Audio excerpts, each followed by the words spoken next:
Video पर click करने का आपका एक ही मकसद होगा कि एग्जाम में कुछ न समझ में आए तो कैसे मैं कॉपी को फुल करूं या फिर कैसे क्वेश्चन को बनाऊं। तो सारा डिटेल्स मैं आपको इस वीडियो में दूंगा। घबराइए नहीं, आप बहुत लकी हो जो इस वीडियो पर क्लिक किए हो और सही टाइम पे आप क्लिक किए हो।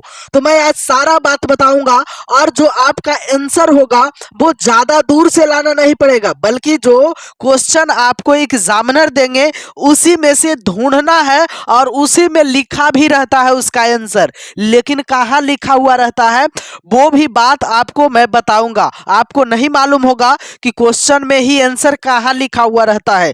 तो सारा डिटेल्स इस वीडियो के माध्यम से आपको मिलेगा और अगर आप कभी नहीं भी पढ़े हो तब भी शानदार तरीका से आप उत्तर दे सकते हो। अगर आप कुछ पढ़े हो लेकिन आप लाना चाहते हो 95 नंबर 96 नंबर हर एक सब्जेक्ट में, तो आप जरूर अंत तक जुड़े, क्योंकि अंत तक में कुछ खास बातें आपको बताए जाएंगे और कहां से आपको उत्तर ढूंढना है। और क्वेश्चन में ही उत्तर लिखा हुआ रहता है लेकिन कहां लिखा हुआ रहता है वो सारा चीज मैं आपको मालूम करवा दूंगा इस वीडियो के माध्यम से।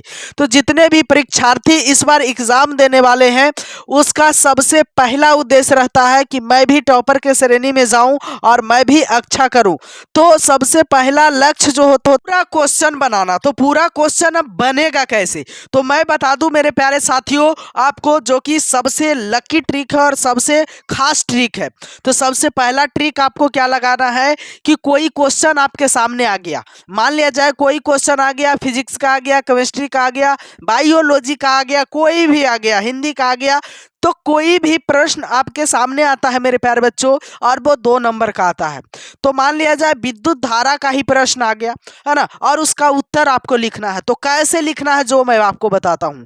सबसे पहले आप अब सब्जेक्टिव पर नहीं बल्कि ऑब्जेक्टिव पर जाइए और ऑब्जेक्टिव पर देखिए कि कहाँ लिखा हुआ है विद्युत धारा, और विद्युत धारा का ऑब्जेक्टिव जहां आपको मिले उसका सही ऑप्शन आपको मालूम होना चाहिए। उसका सही ऑप्शन मारने के बाद वही चीज को आप सब्जेक्टिव में ला करके जो क्वेश्चन को बनाना चाहते हैं उस क्वेश्चन में आपको लिख देना है। जैसे यहाँ पर बहुत सारा प्रश्न है और उस प्रश्न में आपको समझ में नहीं आ रहा है कि क्या करें, तो क्या करना है, सबसे पहले आपको ऑब्जेक्टिव पर जाना है और वहां ढूंढना है कि ये जो लिखा हुआ है विद्युत धारा, या फिर और सारा प्रश्न हो सकता है, बहुत सारा प्रश्न हो सकता है, ये सारा प्रश्न का उत्तर आपको ऑब्जेक्टिव ही दे देगा। लेकिन क्या जितना ऑब्जेक्टिव में रहता है उतना ही मिलाना है?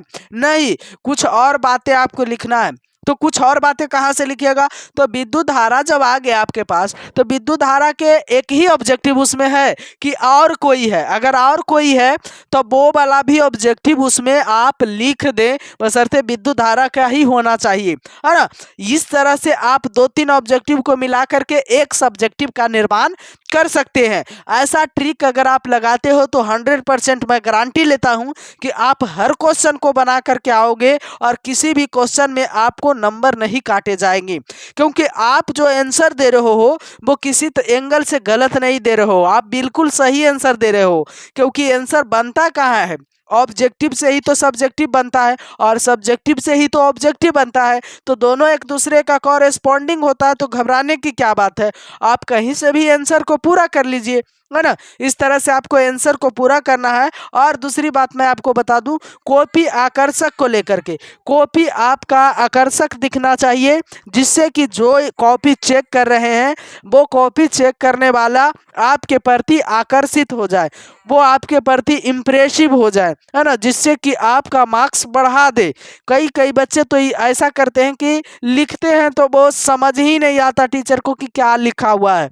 इस सिचुएशन में जब शिक्षक को समझ नहीं आता है तो आपके नंबर काट लिए जाते हैं। तो आप ऐसा गलती नहीं करें, आप शुद्ध और साफ साफ लिखें और दूर दूर लिखें। थोड़ा सा आपका राइटिंग थोड़ा गड़बड़ है तो आप दूर दूर लिखने का प्रयास करिए। अगर आप दूर दूर लिखते हो तो एग्जामिनर को दिखाई दे देगा, लेकिन आपका राइटिंग भी खराब है और नजदीक लिखते हो तो एग्जामिनर को दिखाई नहीं दे।